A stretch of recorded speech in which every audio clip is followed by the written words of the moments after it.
At the start, I wish to note that my presence and comments here are naturally on a personal level, because since I am an ambassador and represent my country, I have to make the distinction very clear. Economic measures have been imposed many times in the past, but never in the scale applied by the Security Council against Iraq or by the United States against certain countries. In the present case, I will center the attention on the economic attacks ongoing against Cuba and Iran. In the first place, I will question the subject heading of this symposium under the title of Unilateral Sanctions. Professor Devar was very careful to talk about coercive measures, and Professor Gowland mentioned very clearly that use of the word sanctions. The use of the term sanctions in order to identify the measures taken by some states against other states, allegedly as countermeasures, was discussed during the debates in the International Law Commission concerning legitimate countermeasures. The subject was introduced by the rapporteur more than 30 years ago, was Judge Ago, under the heading Legitimate Application of Sanctions. The proposed use of the word sanction was objected because this term was also understood to refer to measures taken within an institutional framework. That is, the name implied a sanctioning authority. In fact, in English, French, and Spanish at least, the word has contradictory meanings. The etymological relation to the word sanctus in Latin makes its use at least ironical. In any case, the term sanction does not figure in the text finally adopted by the ILC Responsibility of States for International Wrongful Acts in 2001, even though it is used in some comments to the text.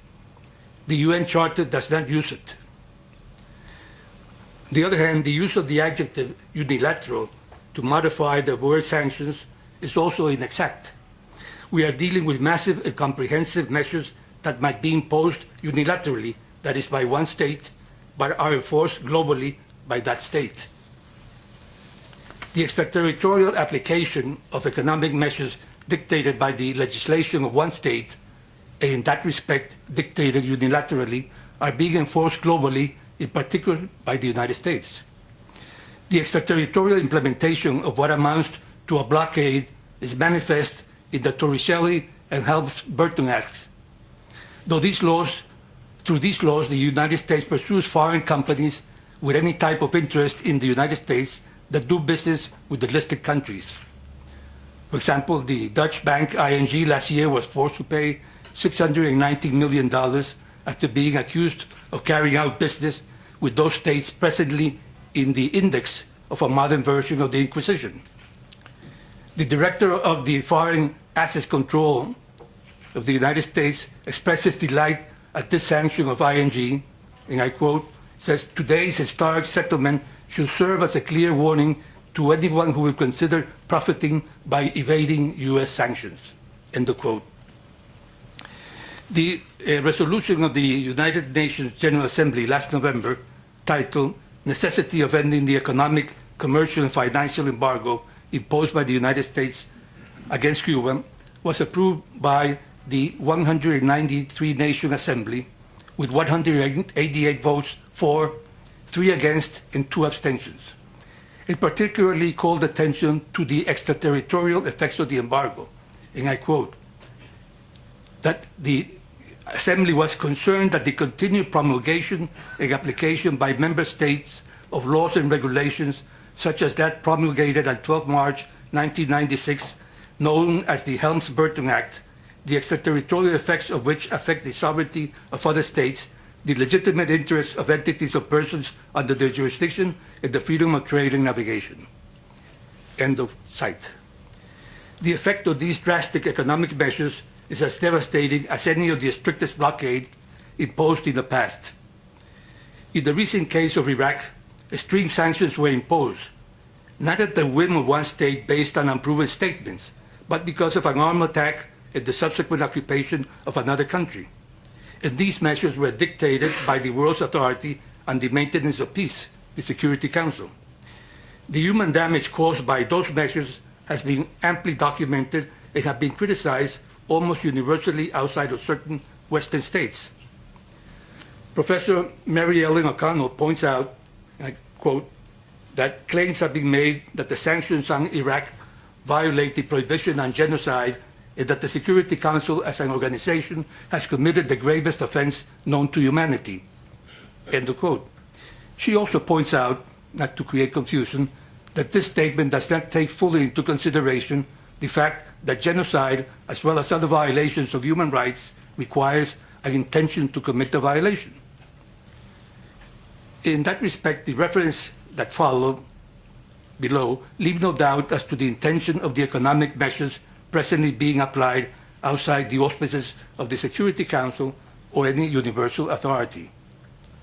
If ignorance 20 years ago in the case of Iraq is a possible excuse or mitigating circumstance, ignorance of the enormous damage these drastic embargoes impose on human beings after that catastrophe is not now possible.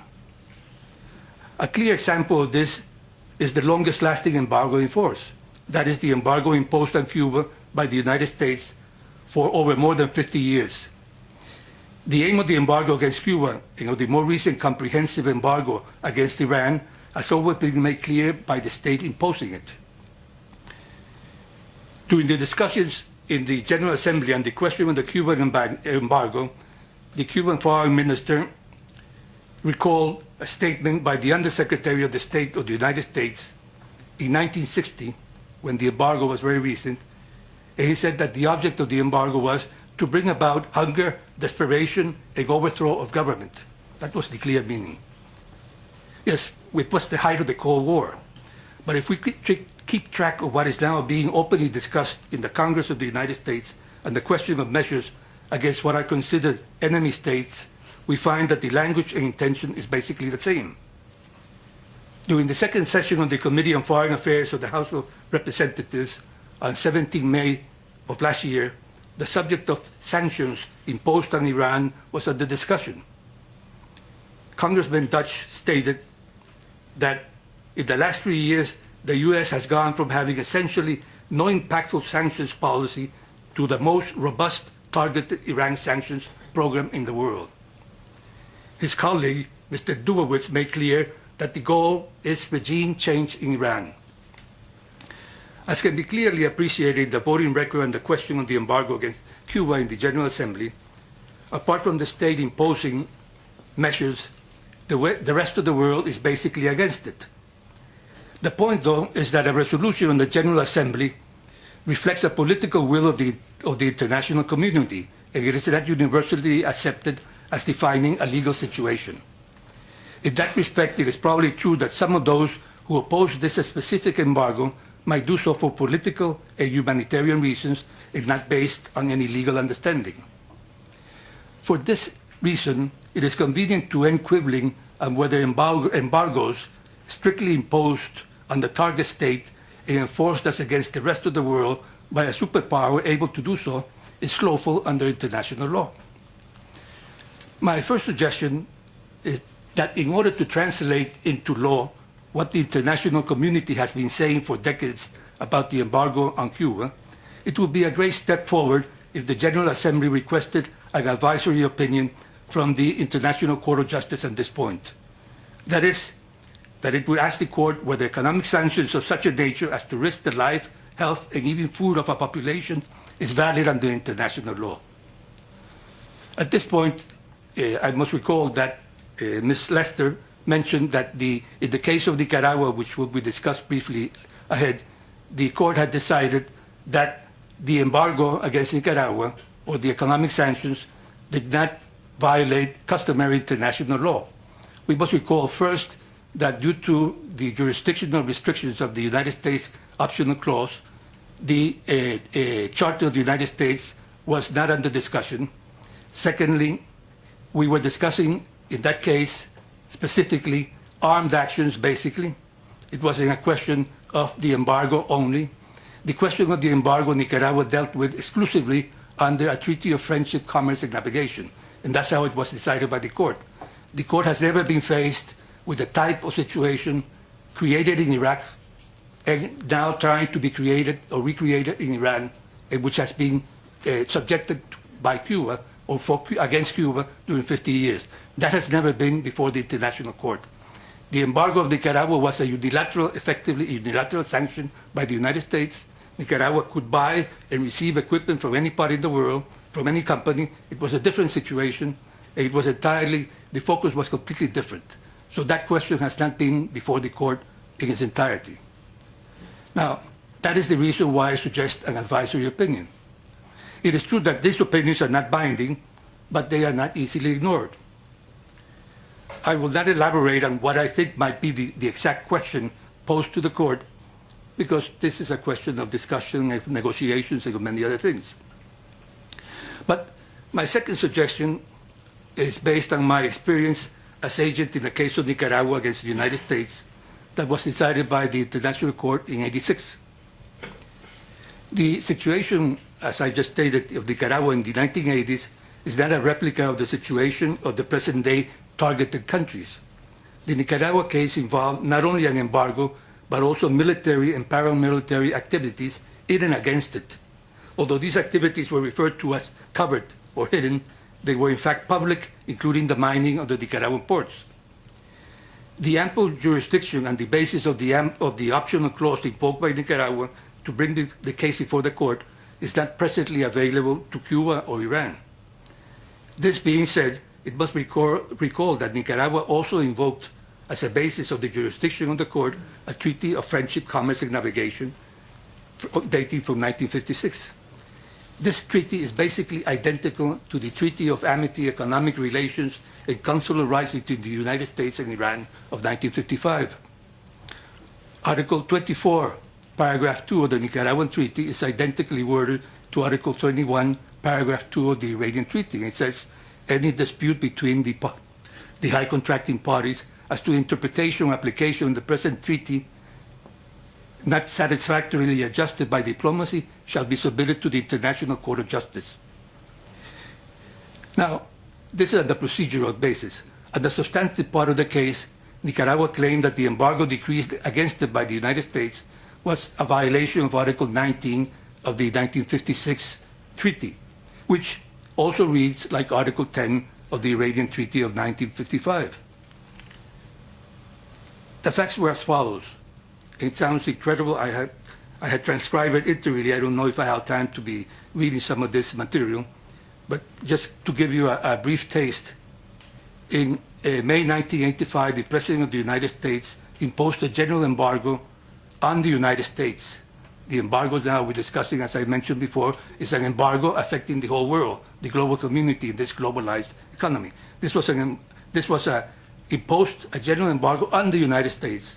Trade relations with Nicaragua, declaring, said, I, Ronald Reagan, find that the policies and actions of the government of Nicaragua constitute an unusual and extraordinary threat to the national security and foreign policy of the United States, and hereby declare a national emergency to deal with that threat of a 3 million population country, very poor, against the superpower.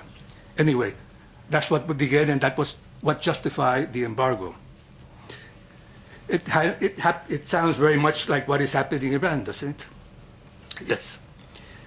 I think Professor Gowland specified that the embargo or blockade imposed on Iran is not based on any Security Council decision. This is simply an illegal measure taken by the United States. There is no basis, apart from, I don't know why it isn't, should be evident. If you read the Non-Proliferation Treaty, I mean, there's no sanctions there that I can that I remember.